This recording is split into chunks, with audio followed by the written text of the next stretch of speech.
Facebook représente 2,9 millions d'utilisateurs actifs dans le monde. C'est le réseau social de référence pour faire de la publicité où vous allez pouvoir toucher une grande cible de tout âge avec tout type d'intérêt. Donc aujourd'hui, on prend le temps de voir comment fonctionne Facebook Ads.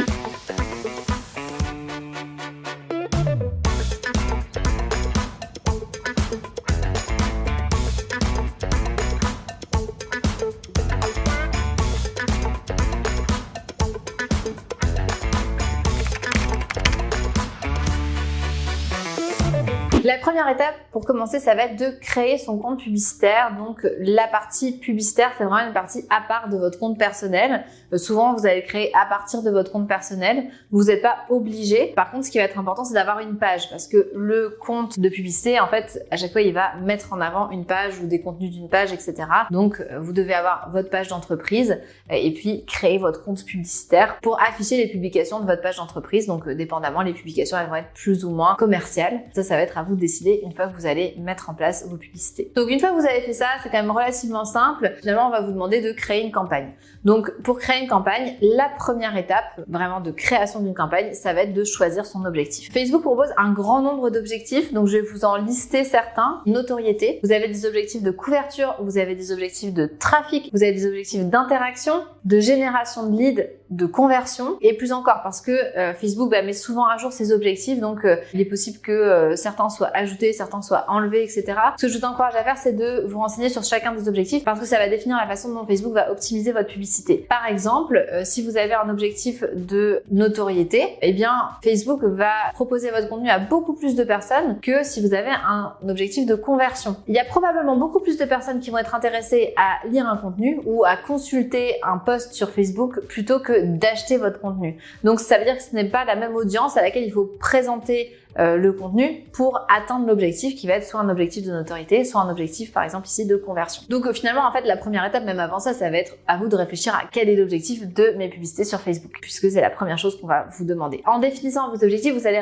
devoir réfléchir à vos indicateurs clés de succès. Qu'est-ce qui va faire que votre campagne publicitaire va marcher selon vous? Est-ce que c'est un nombre d'abonnés à votre page Facebook? Est-ce que c'est un nombre d'achats en ligne? Est-ce que c'est un nombre d'inscriptions à l'infolettre? Est-ce que c'est un volume d'interaction? Donc vraiment réfléchissez à ça en amont, ça va vous permettre de définir vos objectifs sur Facebook. La troisième étape, ça va être de définir votre audience, c'est-à-dire que selon les instructions que vous allez donner à Facebook, Facebook va diffuser cette publicité-là auprès d'une audience. Les audiences sur Facebook, elles sont très complètes, c'est-à-dire que vous avez quasiment une infinité d'options que vous pouvez mettre. Donc, vous pourriez très bien cibler simplement les gens qui ont plus de 18 ans et qui vivent au Canada, ultra large, ou vous pourriez aussi cibler les internautes qui ont entre 18 et 25 ans, qui ont un intérêt à faire la fête ou qui aiment la musique, par exemple, si on fait de la publicité pour un festival. Ce qu'il faut comprendre sur Facebook, c'est qu'il existe trois types d'audience. L'audience de base, donc c'est ce que je vous ai expliqué précédemment. On utilise les options que nous donne Facebook, comme je disais tout à l'heure, Canada plus que 18 ans, ou bien des parents d'enfants de 2 à 5 ans qui sont intéressés par le soccer, par exemple, ou ce genre de choses. Vous avez aussi les audiences personnalisées. Donc les audiences personnalisées, c'est que vous allez utiliser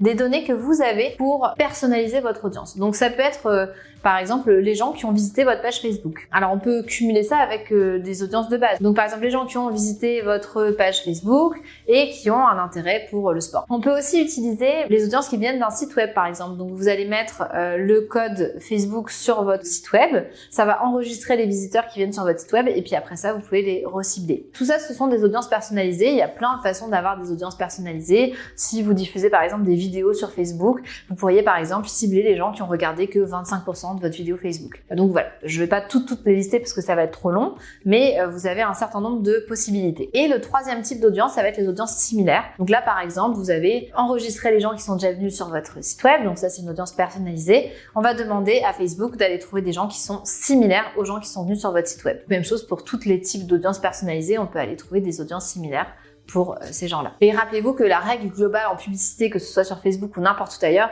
ça va être de tester. D'ailleurs, en marketing web, c'est facile à faire.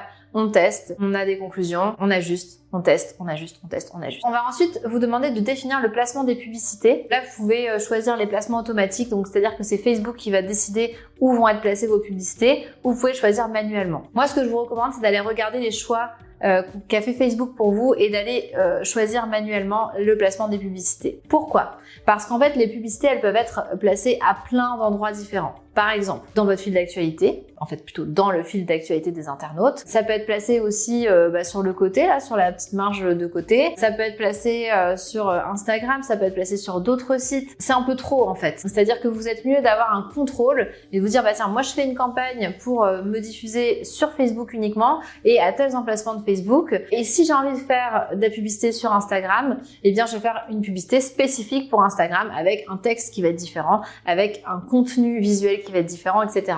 Parce que les gens cherchent pas nécessairement de la même manière ou ne consultent pas nécessairement de la même manière sur Facebook ou sur Instagram. Et donc vous avez plein de placements publicitaires comme ça qui vont être un peu moins pertinents. Par exemple, vous allez pouvoir choisir d'être sur des vidéos. Peut-être que c'est pas pertinent par rapport au contenu que vous allez créer. Donc prenez le temps d'aller regarder les différents placements et de voir si ça fait du sens ou pas. Donc là, ça demande de la réflexion de votre part et de prendre le temps de le faire. On va vous demander également de programmer vos publicités, donc de choisir quand est-ce que vous voulez les diffuser. Vous avez plusieurs options. Déjà, est-ce que vous commencez vos publicités maintenant? Donc dans ce cas-là, go, allez, on commence la campagne publicitaire. Ou est-ce que finalement, vous savez déjà que bah non, là, je m'y mets d'avance, d'ailleurs c'est ce que je vous recommande, pour avoir une campagne qui va être du, je sais pas moi, 1er juin au 30 juin, ou bien tout simplement ça va être diffusé dans 3 semaines en continu. Vous avez aussi la possibilité de choisir, bah tiens, est-ce que mes publicités vont être diffusées toute la journée? Est-ce qu'elles vont être diffusées la nuit? Est-ce qu'elles vont être diffusées de 10h à midi?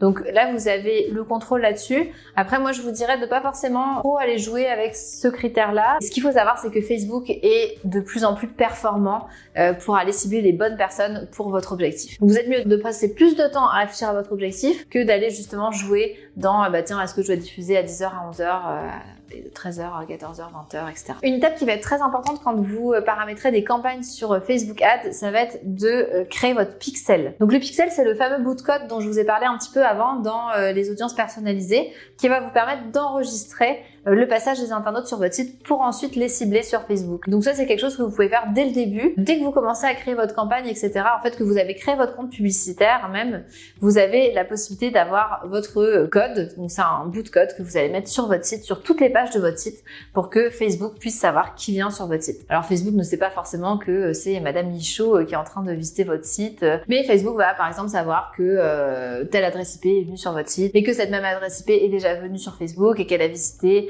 telle page, donc elle a tel intérêt. Donc ça va vous permettre d'avoir un portrait plus global en fait des gens qui viennent sur votre site et de mieux les cibler par la suite, surtout si vous allez travailler ensuite des audiences similaires. Donc c'est vraiment un outil qui est intéressant et qui vaut la peine d'être utilisé. L'autre étape, ça va être de définir votre budget. Donc c'est à vous de choisir si vous allez dépenser 5$ par jour, 20$ par jour. Même vous pouvez choisir aussi un budget sur la durée de la campagne.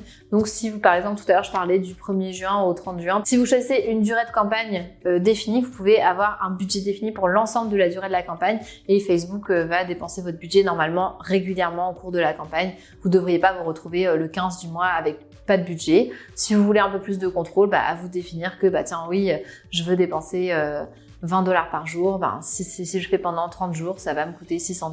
Voilà. Donc à vous de voir ce que vous préférez. Techniquement, si vous choisissez un budget par jour, ça s'appelle un budget journalier. Et si vous voulez choisir un budget pour la durée de la campagne, ça s'appelle un budget global. Au niveau de la façon dont les campagnes vont être facturées, vous pouvez soit être facturé au CPC, donc au coût par clic, soit au CPM, donc au coût par 1000. C'est-à-dire que Facebook va vous facturer aux 1000 personnes qui ont vu votre publicité. Franchement, il n'y a pas forcément de meilleure façon de faire sur Facebook parce que le fonctionnement global de Facebook est un fonctionnement vraiment où on diffuse, donc ça ressemble plus quand même à un CPM. Mais si pour vous c'est plus facile de gérer ça en calculant un coût par clic, ben, choisissez le coût par clic, ça revient au même. À la fin, ça changera pas grand chose, c'est plus pour vous en fait. Et de toute façon, dans les rapports que Facebook donne, vous avez toujours le CPC, le CPM. Donc s'il y a quelque chose qui vous rend plus à l'aise, ben, choisissez ce que vous préférez. Ensuite, vous allez devoir choisir un format d'annonce. Donc vous allez devoir choisir, bah tiens, est-ce que je vais diffuser mon annonce sous format vidéo, sous format carrousel. Donc carrousel, c'est des petites images les unes à la suite des autres, ou une grande image, ou un diaporama, ou une infographie. Bref, il y a plein d'options. Donc même chose dépendamment un peu du contenu que vous avez sous la main, que vous êtes capable de faire vous-même, du temps aussi que vous avez devant vous, vous allez peut-être pas choisir les mêmes formats. Et puis aussi par rapport au message que vous voulez diffuser, eh bien vous avez différents choix de formats. Donc moi je vous encourage à en tester plusieurs en fait, tout simplement, pour voir ce qui fonctionne le mieux. Si vous faites un test, vous allez changer à la fois votre texte, votre type de visuel, votre format, votre appel à l'action. À la fin, vous saurez pas trop si l'annonce qui a le mieux marché, c'est parce que vous avez changé de format ou parce que vous avez changé un autre élément. Donc attention à ça quand on fait des tests, mais moi je vous encourage à tester. D'ailleurs, si vous n'êtes pas complètement sûr de quoi écrire dans vos textes, comment faire votre publicité, quel visuel choisir, etc., on a fait vraiment une vidéo sur le copywriting. La vidéo met vraiment l'accent sur comment rédiger pour la publicité sur Facebook, donc je vous invite à aller la visiter ici. Ensuite, la dernière étape, ça va être d'analyser et de mesurer le résultat de vos publicités, de votre campagne publicitaire en général,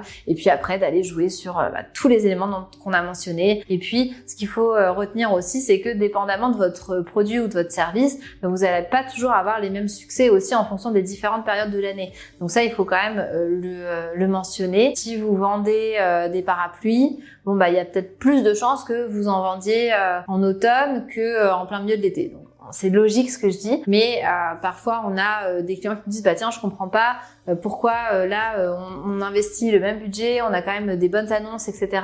et ça fonctionne beaucoup moins bien ce mois-ci. Là vous êtes dans le tourisme, on est dans une période creuse, c'est normal. Alors parfois on va changer de stratégie. Dans ces cas-là, on va plus avoir une campagne de notoriété et puis on va faire des campagnes de conversion à des périodes qui fonctionnent mieux et qui sont plus adaptées parce qu'on sait que tiens, les gens s'y mettent 3 à 6 mois avant. Donc là on va avoir des messages qui vont plus être porté sur la réservation, alors que peut-être pendant les autres mois de l'année, on va plus dire tiens, regardez telle région, comme c'est beau, avez-vous considéré à y aller pour votre prochain voyage ou ce genre de choses. Ce qui va être aussi important quand vous analysez vos résultats, ça va être de ne pas forcément couper une campagne en cours. Après, ça dépend combien de temps dure votre campagne. Si elle dure 1 an, oui, au bout d'un moment, il va falloir la couper. Mais quand vous venez juste de lancer une campagne, ça prend un petit temps à Facebook avant de pouvoir analyser les résultats, d'aller proposer votre contenu aux personnes les plus intéressées, puisque forcément Facebook doit tester avant d'ajuster. Donc de la même manière que vous pouvez lui donner un coup de main, Facebook a quand même une intelligence artificielle qui est quand même très performante. Donc quand vous lancez une campagne,